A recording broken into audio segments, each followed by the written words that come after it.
1017 FM, 710 Keel, Mike and McCarty, Jerry May in studio for Aaron, and in studio, always fun, always a treat.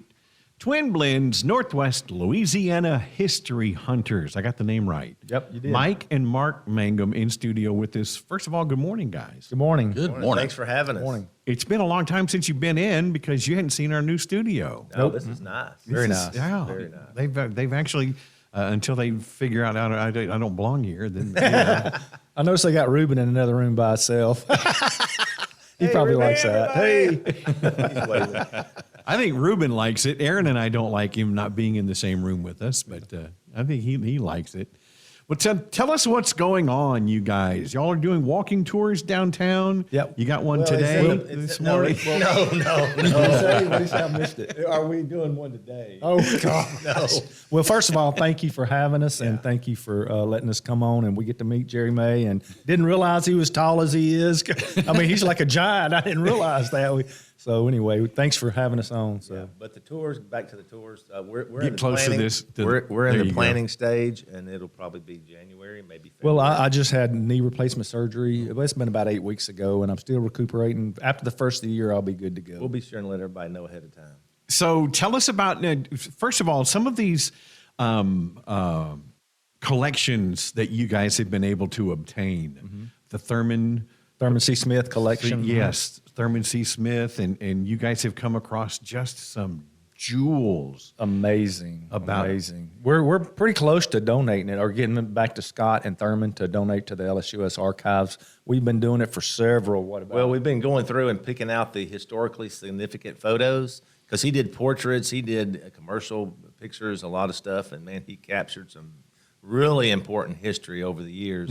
So we've been going through there and picking out the historically important photos and document them, and then we're going to give them back to Thurman, and then he's going to donate them to LSUS archives. Okay, and that's the son, right? But Scott's the son, but Thurman's still He's still. Yeah, he's still He's like kicking. 95. I think he's wow. 95 years old. Man, he is smart as a whip. I knew Scott was his son. Yeah. So, but yeah, he's still. We had there was a campaign when I was here at KWKH, late 80s, early 90s. My daughter was little, and we did some kind of campaign. And I remember Scott did the photography when Micah was just months, Yeah, months Scott's old. a great photographer too. It was a lot of fun. He got Great that guy. from his dad. So Yeah, obviously. Yeah. Comes from the. he's a nice guy too. Both of them just super nice guys. But one of the things that I really appreciate is I derive a lot of joy, but it also kind of makes me sad when I see Us too. Yeah. a lot of the buildings, just the history that we have lost. And it's and nobody will ever know or appreciate. It's shocking. Well, they'll know because of the photos. Not really appreciate if it wasn't for the photography of Thurman C. Smith, Other Jack photographers. Barham, and a lot of the photographers of the past. I mean, in the present, we would not even know these existed. You can read about them in the paper, but when you look and see an actual picture, it really does speak to you. It brings it back. So. Well, and Jerry and I were talking earlier about just some of the like the comments. Henry Kissinger just recently passed away, and the younger people, seems like, don't understand.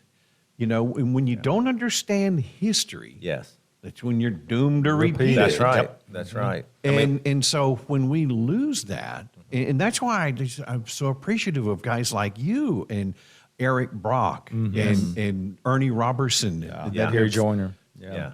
Gary Joyner, absolutely. They inspire us. They do. that have worked so hard over the years to preserve, because Shreveport has a rich, beautiful It does. history. People Of course, don't realize- there's ugliness, but there's a lot of when we go rich history. downtown, we drive downtown and we see the buildings that used to be there in our minds. We're like, wow, there's a Washington Erie. Phoenix Hotel, Yeah, Crest and a lot of building. people don't see that. They don't know. They drive downtown. They just see buildings. They don't see the history and the people that came before us and that made this city.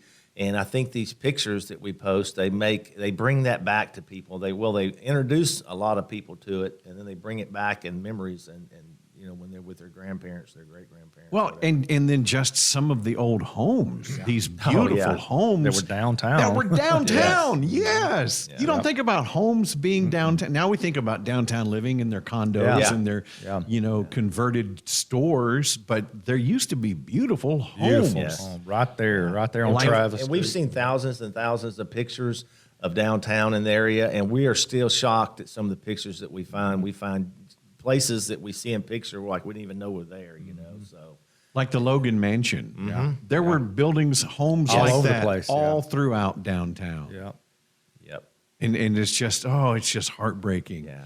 Now, speaking of Logan Mansion, on Austin Place, across the street, there are some homes that had been redone. Are you guys familiar with those at one time? The Ogilvy Wiener is Now- one. now that's- with they're the working on now. Florentine, the old Florentine Club. But to the left of that, there's some homes that were redone. I Yeah. think there's the Hope House Yeah. right there behind the old hotel.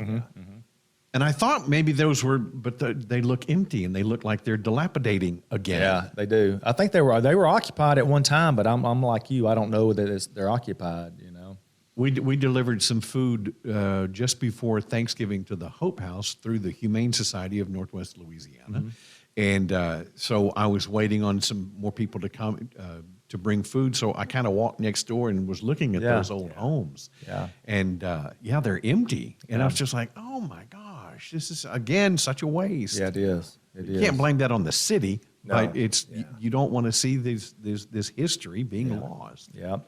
And I realize a lot of these old buildings that, they would probably have to be rewired and stuff, but, just if they can bring some back or just save some from being destroyed, Well, you like seeing the old buildings put back to use as residential buildings. Yes. But I know you guys had to hate seeing what happened to the old Shreve Square. Yeah. Oh, yeah. what was Yeah, that, about a year and a half Humphrey, ago. yeah. Humphreys. Yeah. I went and stole a brick. Oh, we went down there. There's a lot of people who are Wait a doing minute. that. Did you just incriminate yourself? I did. You guys hang with us for a minute. We got sure, to take a break. Mike and Mark Mangum with Twin Blends, Louisiana History Hunters with Mike and McCarty and Jerry May, 1017 FM, 710keel.com.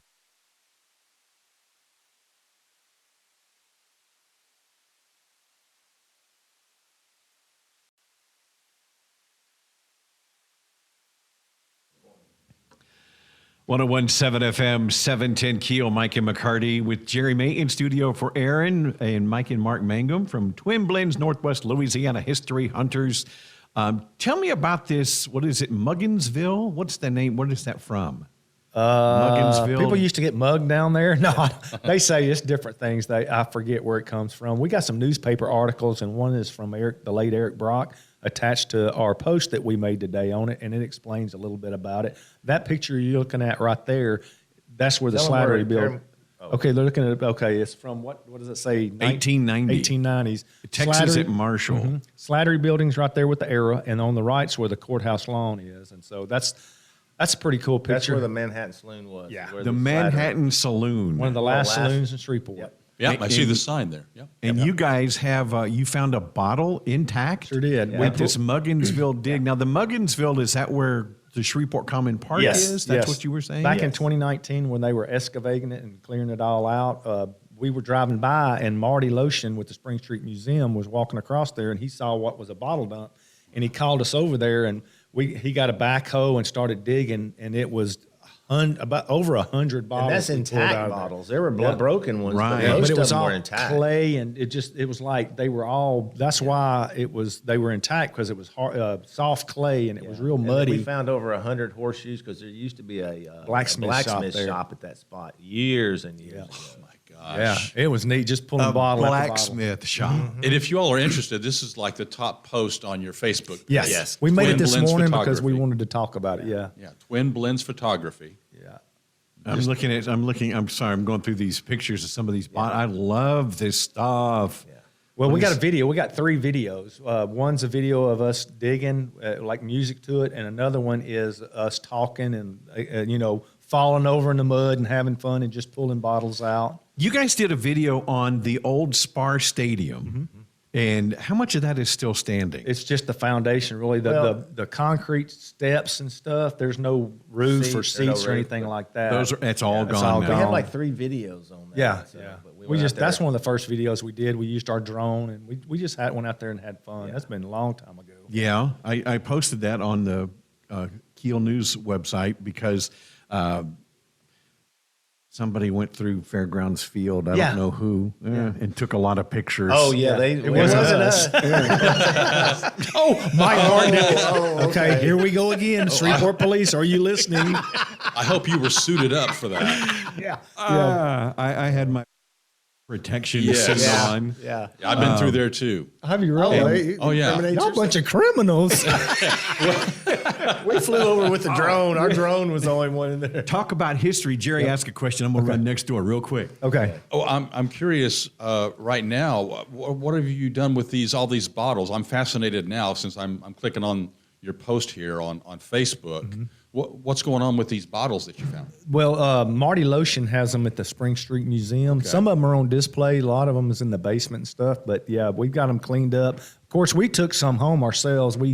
I think we got about 10 or 12 of them just as mementos because there's a lot of duplicates in there. So Yeah. And for people who aren't familiar with Twin Blends photography, you guys find old pictures. A lot of what you find old pictures that have been taken around Shreveport, historic photos, and then you go back to that spot and do what? Blend. We blend take them. a now picture from the same exact spot, and it's kind of hard to determine. But I'm kind of OCD, so I try to get in the same exact spot. Mike takes a picture, then he gets home, and sometimes we do side by sides, but sometimes some pictures are good for blends. He'll take and overlay the old on the new and kind of make it look like if that building was there today, this is what it would look like. It kind of brings it back and shows you a lot of the stuff that has changed, some of the stuff that hasn't changed in the pictures. So. Okay, so this is what I was going to look what I went and found. Shreveport Cap, You you found found that that? in there? Yes, and this was the Wow. most intact. Tell them what you're plate. showing everybody. Yeah, I'm showing a plate with the Shreveport Captain's logo, and this was a larger plate. The logo's a Yeah. little bit bigger. You need It to just- save that and enter that in evidence. I wore rubber gloves. Oh my gosh! If Wow. you'll just Wow, allow me, that was you cool. can see there. my fingerprints all over it. Yeah, That is because awesome. I was PA announcer out there for a few years, Really? and so it's a real special place in my heart. I bet, remember yeah. when because we got there at 4 p.m. for the games. Yeah. And they'd feed us dinner, and so it was just Probably ate off that plate. I may have eaten off that Hey, I plate. pitched out there once against the they Colorado Silver Bullets The when they women's came in. professional yeah. baseball team. Yeah. I did, experience. the San Francisco Giants came one year, and I got a ball with all their autographs. Oh, really? Will Clark, Yeah. Dusty Baker, and Yeah. so that ball someplace. Wow, got those Shreveport Captains baseballs. Oh, yeah.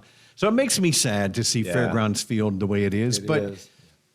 it's beyond repair. It is, It's beyond the point Sad. of. Yeah, I think they would have to also go in to update anything technical. They had to lay new cables, run all new wires. It would probably be just really Too expensive. Well, somebody told me even now, even if they were to do that, it's still not viable Yeah. for Yeah. Oh, professional yeah. Exactly. baseball anymore. Yeah. So that's not a historic structure you all would like to see refurbished, At reused. first we did, Well, but it would sentimental. be nice. Yeah. But I think if the city had a big, nice new one, I think that people would be happier. I think. We need to get an update on that. See how that's going.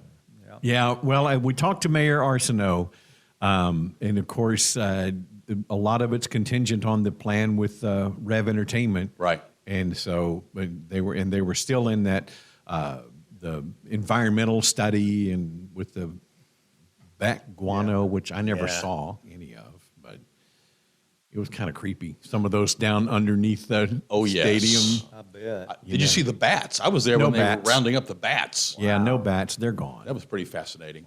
Boy, it would be great to get baseball back here, would. though, if they could make that miss happen. that. Absolutely. Well, guys, thank you so much for coming in. We got to get to news. Yeah. I could talk all morning about Oh, yeah. this. This has been fun. Yeah, all we morning. thank you for having us in, and we want to thank LSUS Archives for allowing us to access to all their photos and for documenting and saving all this stuff for everybody. So, Check them out on Facebook. Is that the best place? yes, Twin Blends Northwest Louisiana History Hunters. Yeah, because I think your old site's still Yeah, Well, we've got we a have Got a group. new one. We got a group page, but our main page says Twin Blends History Hunters. Yeah. Yeah. All right. Wonderful. Thanks, guys. All right, Great buddy. meeting you Soon. guys. Thank you. 1017 FM, 710 Keel, Mike and McCarty with Jerry May.